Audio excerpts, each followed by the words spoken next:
31 reos asesinados es el saldo del enfrentamiento entre bandas delincuenciales al interior de la penitenciaría del Litoral. Policías y militares realizaron un mega operativo para controlar la situación. En una emotiva ceremonia, familiares y ciudadanos le dieron el último adiós a Agustín Intriago, alcalde de Manta. El burgomaestre fue enterrado en el cementerio Jardines del Edén. Esmeraldas bajo ataque. Se reportaron incendios de vehículos y balaceras en varios puntos de la ciudad. La policía desplegó uniformados para reforzar la seguridad. En lo internacional, una avioneta se estrelló mientras intentaba apagar los incendios forestales en Grecia. En los deportes, Jeremy Sarmiento tiene nuevo equipo para esta temporada. El ecuatoriano jugará en el West Bromwich.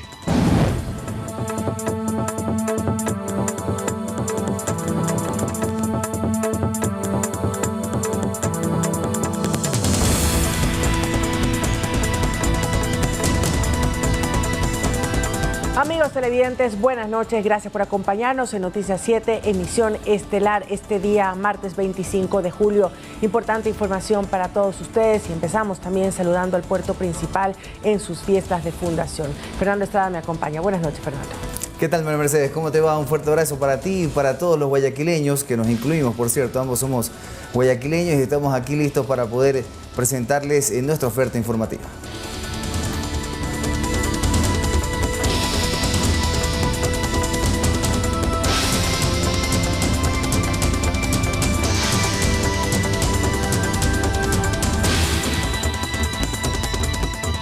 Y bien, tras decretarse el estado de excepción en el sistema carcelario, las autoridades retomaron el control de la penitenciaría del Litoral luego de 3 días de continuos enfrentamientos violentos entre grupos de violencia y delincuencia organizada al interior del centro. Además, se confirmó que el número de internos fallecidos aumentó a 31.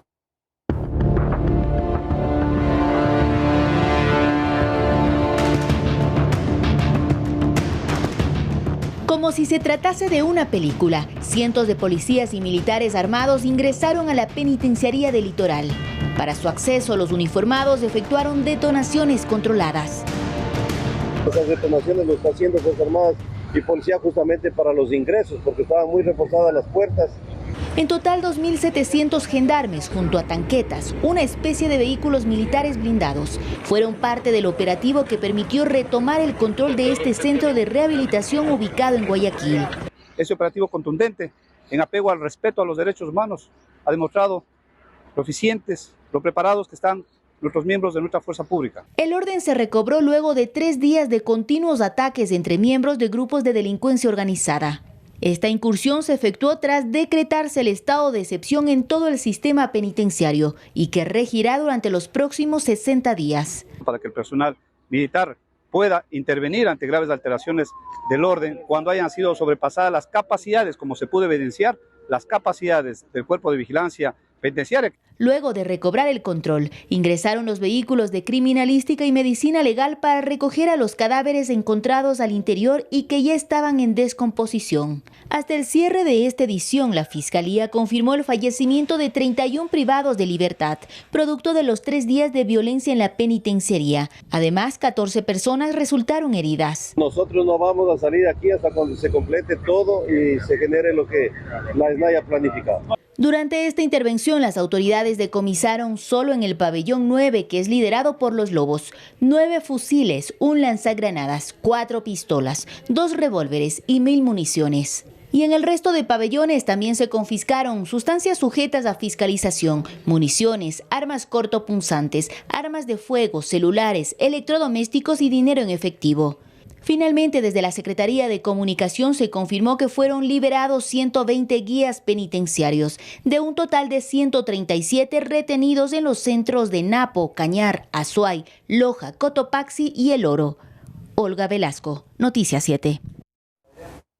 A este estado de excepción se le suma que previamente había firmado el presidente Guillermo Lasso decretando también el toque de queda para Manabí, Los Ríos y Durán, en Guayas, por grave conmoción interna. El anuncio lo hizo en medio del comité de seguridad que se instaló tras el asesinato del alcalde de Manta, Agustín Intriago. El estado de excepción durará 60 días, es decir, hasta el 20 de septiembre, según se informó. Esta declaratoria se da con motivo del incremento de los índices de criminalidad y violencia, así como de las actividades de grupos de delincuencia organizada cuyas prácticas se han recrudecido. Eventos cuya escalada pone en riesgo la seguridad de los ciudadanos, su integridad y su vida.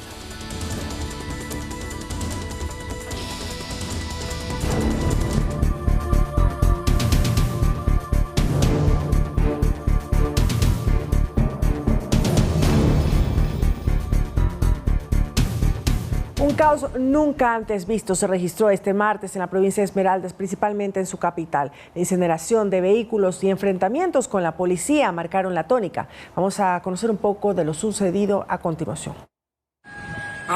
Lo que veremos a continuación no es agradable a la vista, y no porque sean imágenes crudas, sino por el contexto en el que está sumida la provincia verde, que hasta hace algún tiempo era uno de los puntos turísticos más importantes del país. El martes pintaba como un día cotidiano en Esmeraldas, hasta que subirse a los buses se convirtió en un peligro.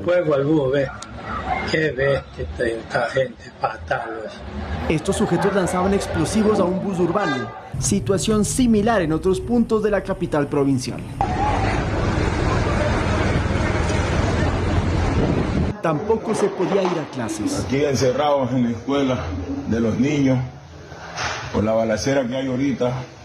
El Ministerio de Educación dispuso la suspensión en toda la provincia, porque en zonas escolares se daban bala.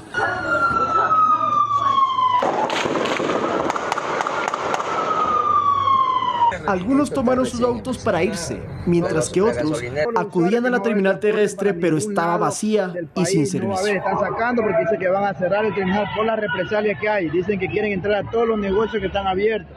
Las instituciones públicas dejaron de atender. Todo cerró, incluso las dependencias judiciales, por las alertas de explosivos, como en la Fiscalía, donde por buena suerte esta granada no estalló. El día se tornó desolado. En sectores como La Guacharaca se oían las balaceras y se veía el humo por los cochebomba.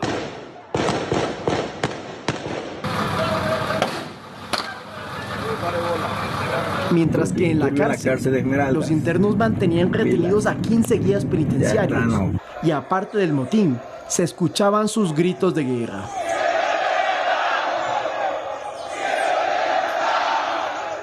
La policía y las Fuerzas Armadas se desplegaron por la provincia. El COE se activó y las UPC tomadas por los terroristas se recuperaron. Sin embargo, el temor en la población no se ha ido.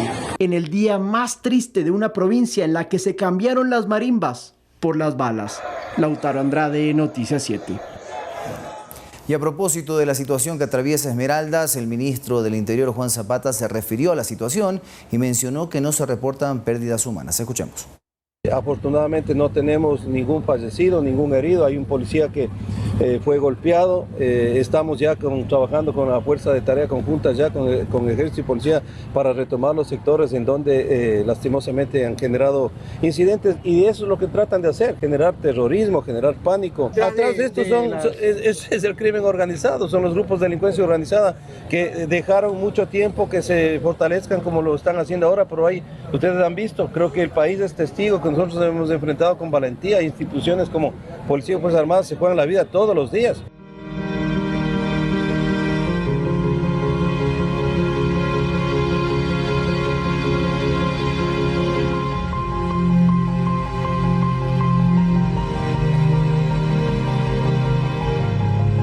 La mañana de este martes se cumplió con el sepelio público al alcalde de Manta, Agustín Intriago, en una emotiva ceremonia para que sus familiares íntimos le dieran el último adiós. Mientras en la ciudad manabita se continúa exigiendo justicia por su asesinato. Lautaro Andrade nos da un resumen de la ceremonia fúnebre.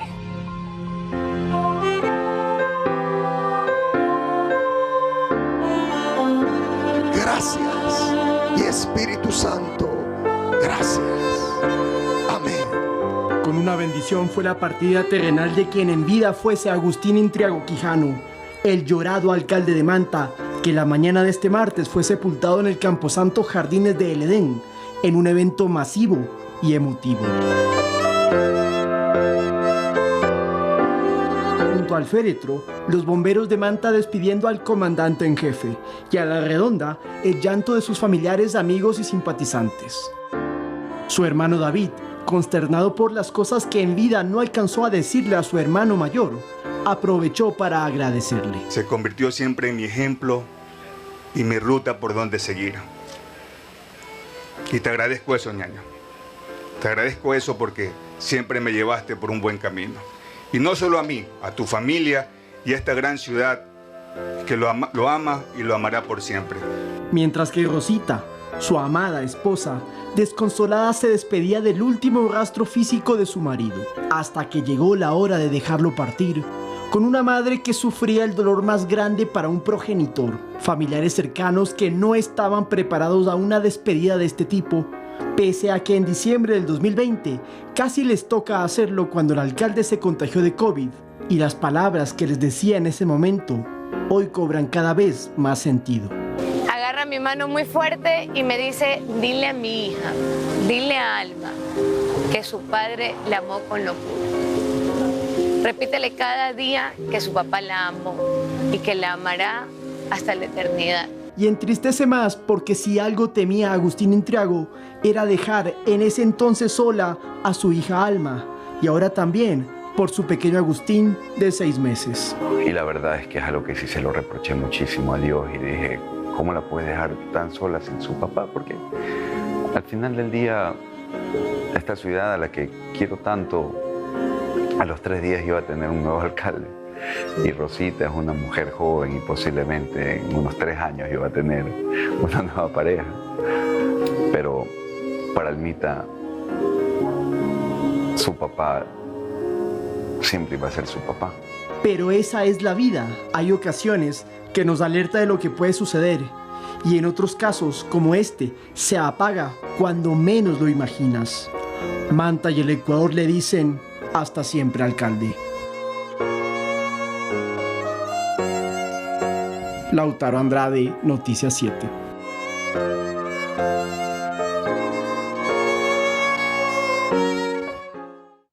Mientras tanto, los restos de Ariana Chancay, víctima colateral del atentado contra el alcalde de Manta, Agustín Intriago, son velados en el barrio Jipijapa. La familia ha solicitado ayuda para hacer frente a los gastos funerarios. La china, como era conocida, Ariana Estefanía Chancay, era una futbolista aficionada. En su último partido con las Dragonas, su equipo local en Manta, entró al cambio. La China, sobrina política de Jackie Chan. Ella es contratación extranjera.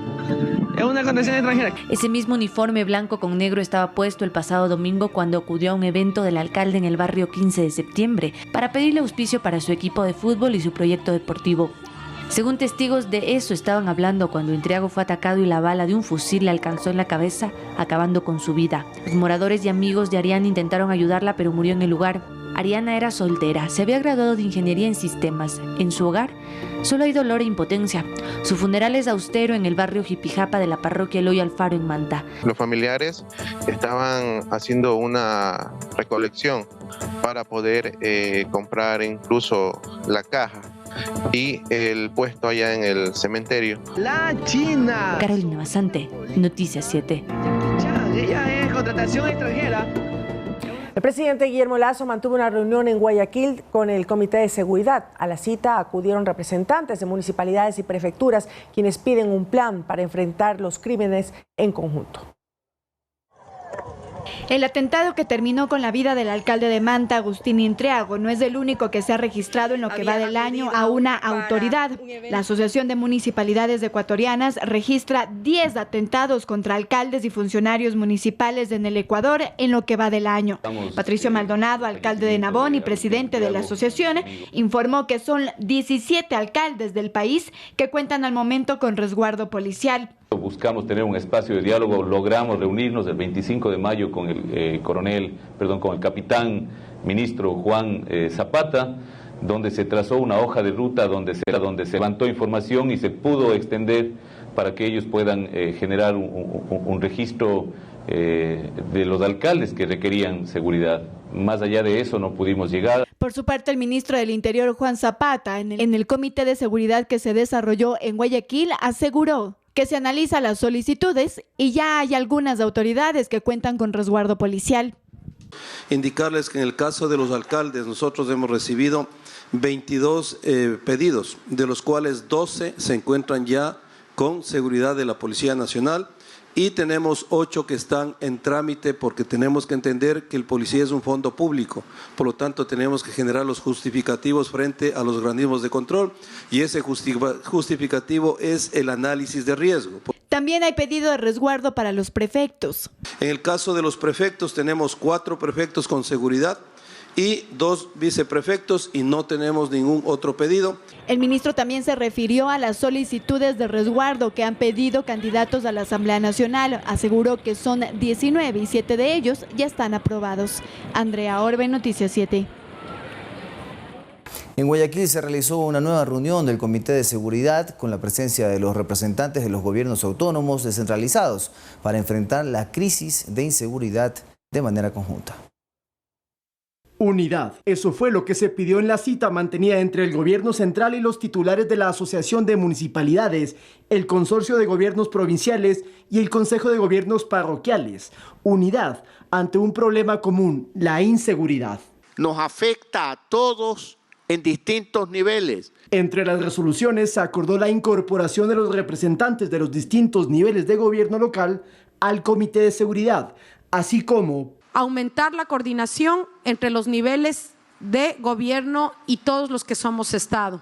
Levantar e implementar los planes territoriales que se ajusten a cada una de las realidades. Y sobre esto último, hemos también discutido la verificación de la distribución de efectivos policiales en cada uno de los territorios. Básicamente ha sido la solicitud de las juntas parroquiales y obviamente en esa medida también las provincias nos sumamos. Porque los gobiernos autónomos insistieron que la inseguridad está presente en todo el país, aunque hay zonas que concentran mayor violencia, como el Cantón Durán, al que se lo declaró en estado de excepción y ya arrojó los primeros resultados. 16 detenidos, 844 armas alimentadoras y municiones decomisadas. Todo esto tras un operativo conjunto entre Policía Nacional y Fuerzas Armadas, que también permitió el decomiso de 460 paquetes de cocaína y heroína que iban a las calles. Así se espera que a la par que disminuyan los grados de violencia en las zonas de mayor conflicto, se someta a la delincuencia en el resto del país. Lautaro Andrade, Noticias 7.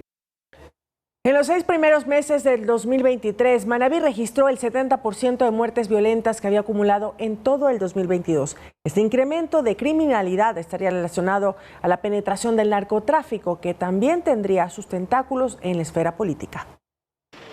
El crimen organizado es un problema en el Ecuador, pero en Manabí especialmente le está pasando una alta factura a la política. Este domingo cobró su última muerte, el alcalde de Manta, Agustín Intriago.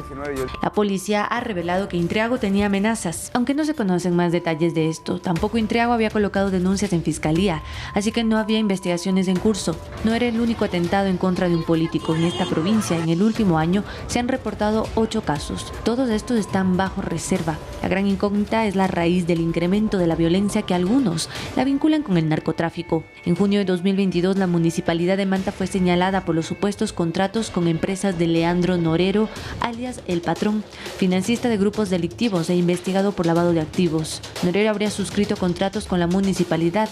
En ese momento, Intriago era alcalde y rechazó las acusaciones. En una extensa publicación señaló que todos los procesos de contratación pública en Manta se realizan con total transparencia y apego a la ley. Además, indicó que la municipalidad no cuenta con las herramientas para verificar la procedencia de los fondos. Durante su campaña de reelección también se desmarcó de las acusaciones. Todo este tipo de panfletos que han entregado en medio de la noche, en medio de la oscuridad, y lo que han argumentado aquí, nos da la idea muy clara de dónde viene tremenda campaña sucia. Manta, al ser uno de los principales puertos del país, las autoridades han identificado que es una ruta codiciada por las bandas de narcotráfico para sacar la droga hacia Centroamérica y Estados Unidos. Carolina Basante, Noticias 7. Delincuentes armados asaltaron una tienda, golpearon a los propietarios y también a los clientes. Un menor fue testigo del hecho violento registrado en la capital de la República. Faltaban pocos minutos para las 8 de la noche cuando llegaron los ladrones con armas blancas, revólveres y hasta una subametralladora. ingresan al local con violencia e incluso disparan dentro del lugar. Las balas impactaron en las paredes. Todo esto ocurre frente a un niño que queda paralizado por el susto. Era un cliente que estaba el niño en un carrito, en una motocicleta pequeña.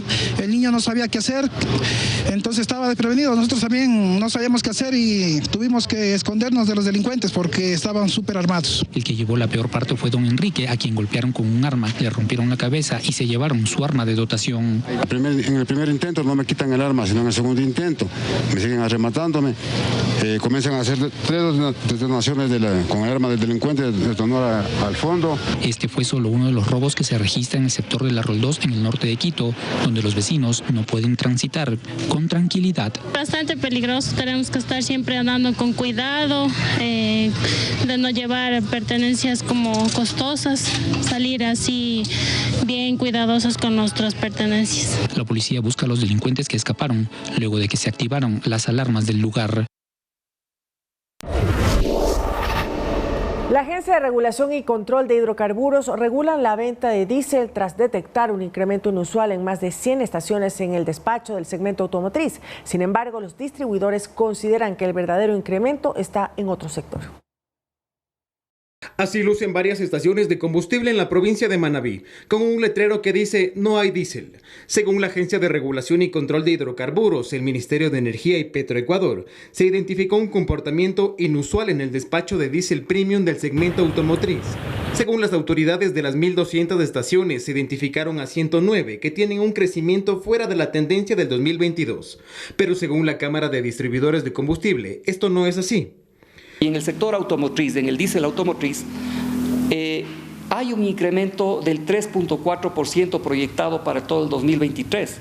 El 2022 fue aproximadamente un 6%, o sea, valores absolutamente normales. Según Petroecuador, se mantiene el abastecimiento normal de combustible a las comercializadoras autorizadas y estos cupos se dan para regular la venta a grupos no autorizados. El sector no autorizado, por ejemplo, es el sector industrial, ¿no? El sector industrial que tiene que comprar un diésel sin subsidio.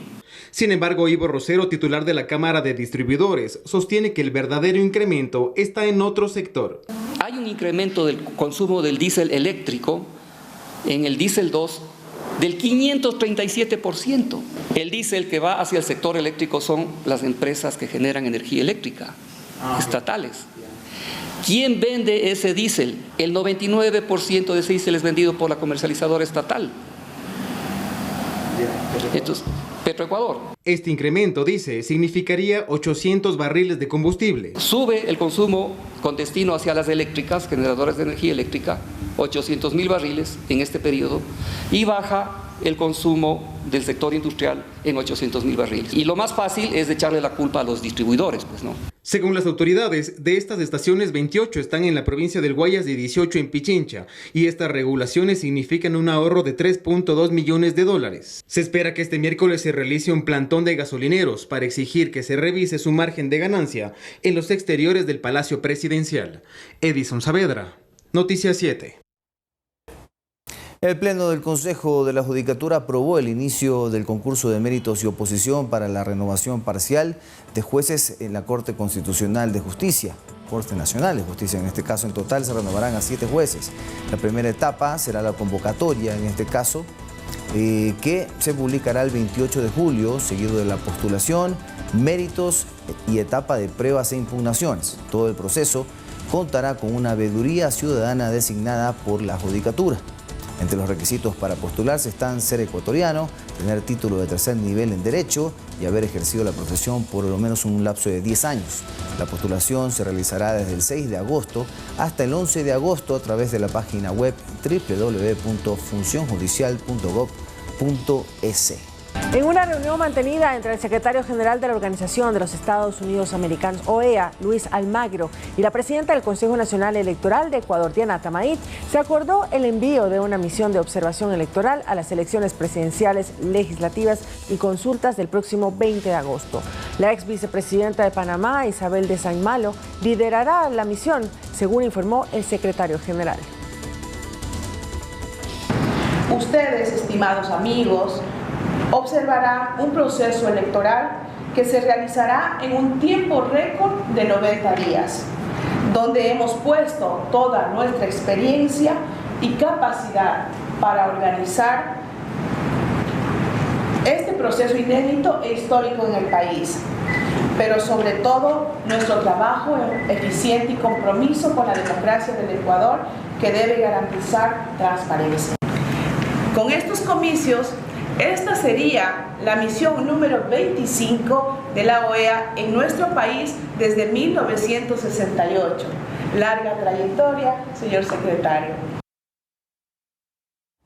Y se inició el periodo de vacunación a las personas mayores y con la dosis bivalente contra el COVID-19. Veamos cómo marcha este proceso.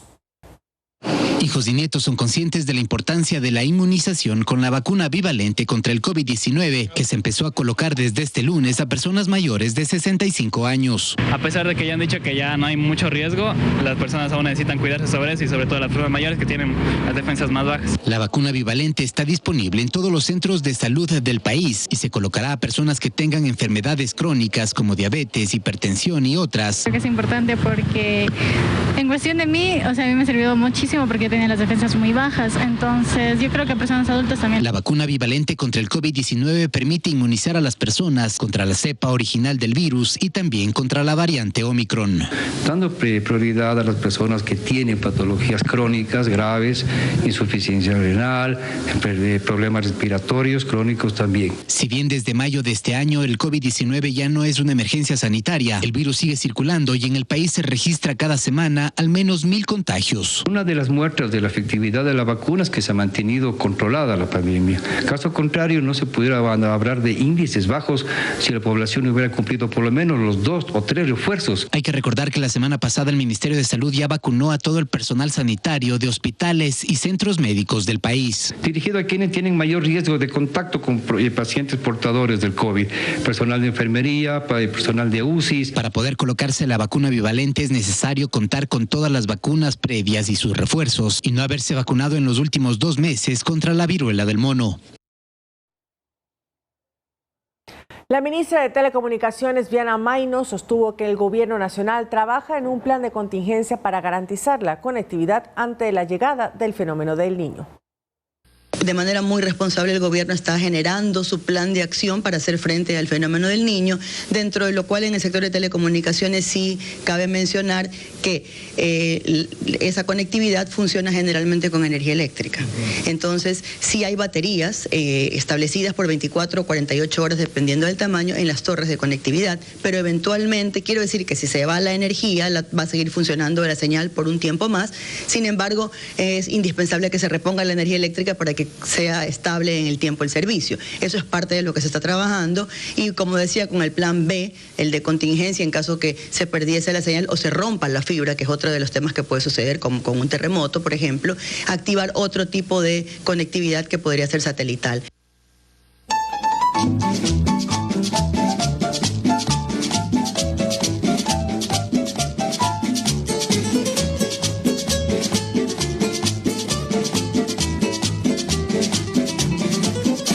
Yo nací en esta tierra de las bellas palmeras, de cristalinos ríos de país. En el majestuoso río Guayas, el 25 de julio de 1538, cuando el conquistador español Francisco de Orellana, en compañía de Sebastián de Benalcázar, sentó los cimientos de lo que sería conocido como Santiago de Guayaquil.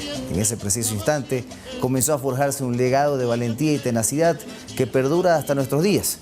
Hoy se celebran 488 años de su fundación.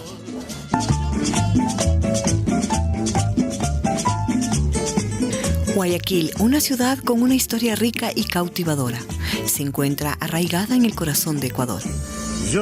Sus calles empedradas, edificios centenarios y el bullicio de su gente cuentan la fascinante historia de su fundación. Hace más de 4 siglos, el 25 de julio de 1538, un grupo de exploradores liderados por el español Francisco de Orellana estableció la primera semilla de lo que se convertiría en Guayaquil. Fundada a orillas del majestuoso río Guayas, esta ubicación estratégica desempeñó un papel vital en la posterior expansión comercial de la ciudad. Con el paso de los años, Guayaquil ha evolucionado en una metrópolis vibrante y moderna, pero nunca ha olvidado sus raíces históricas. La majestuosidad de su arquitectura antigua se fusionan con rascacielos contemporáneos, mientras que el Malecón 2000 nos muestra la belleza junto al río, que se convierte en el punto de encuentro de ciudadanos y turistas. Guayaquil, la perla del Pacífico, ha demostrado ser mucho más que una ciudad. Es un testigo vivo de la historia ecuatoriana y un crisol de culturas que se mezclan en cada una de sus esquinas. Hoy, esta ciudad celebra sus 488 años de fundación, una ciudad que nos conecta con nuestras raíces y así poder apreciar la belleza de su legado histórico. Guayaquileña, te entrego toda mi vida entera. Los estudiantes rindieron un homenaje a Guayaquil en su fecha de fundación. El colorido y el folclore llenaron las calles de la Perla del Pacífico con el tradicional desfile. Son 488 años de fundación de la Perla del Pacífico y los colores celeste y blanco coparon las calles céntricas de la urbe. Es muy importante ya que nos recuerda la historia de nuestra ciudad, cómo fue su origen. Nos hace recordar que los guayaquileños, lo orgullosos deberíamos sentirnos de pertenecer a esta hermosa ciudad.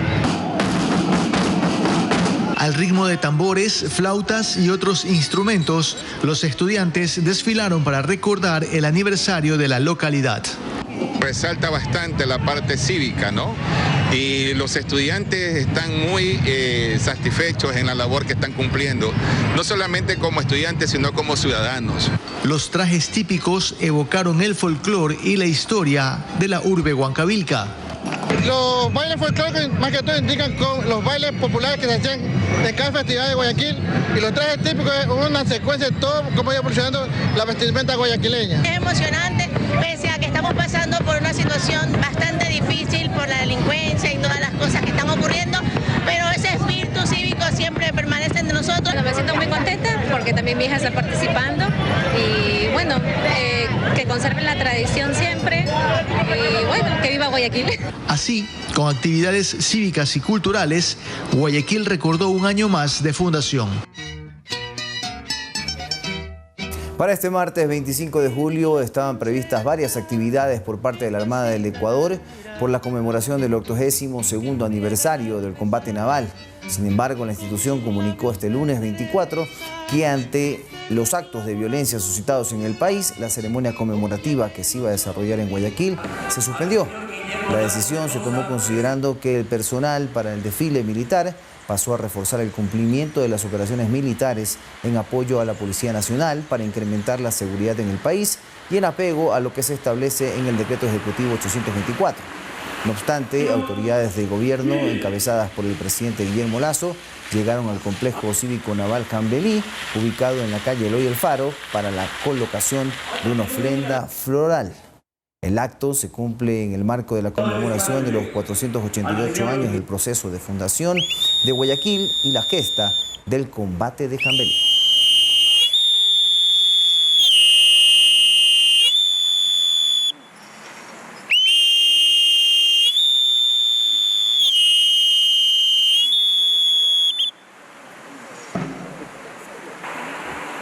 Cada 25 de julio se conmemora el Día de la Mujer Afro-Latina, afrodescendiente y de la diáspora, justamente para reivindicar la lucha contra la discriminación racial y la desigualdad de los derechos. Edison Saavedra con el reporte.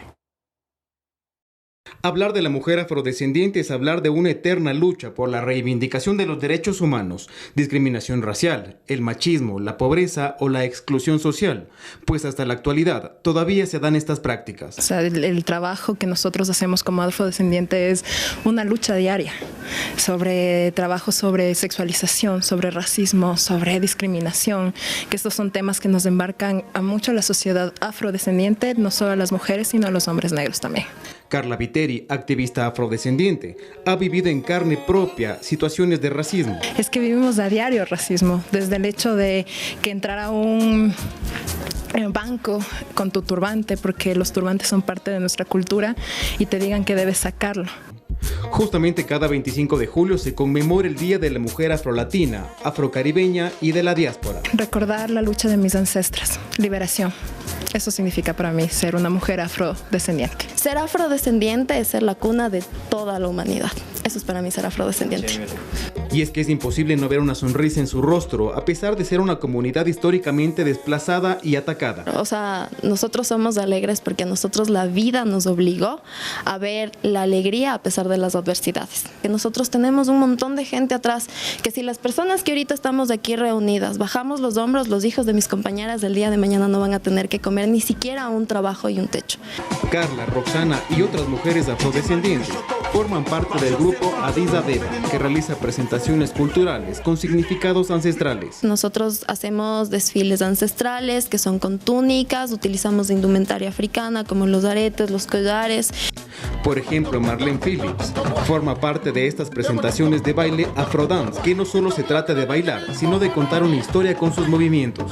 Por ejemplo, si están llamando o están cocinando, están contando algo, entonces siempre tratan de relatar lo que viven día a día.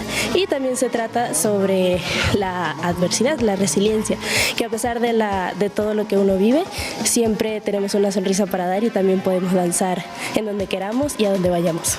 Además de reivindicar los derechos, su lucha busca impulsar políticas públicas inclusivas para promover la igualdad de oportunidades para mujeres afrodescendientes y visibilizar su contribución en todos los ámbitos de la sociedad. Edison Saavedra, Noticias 7.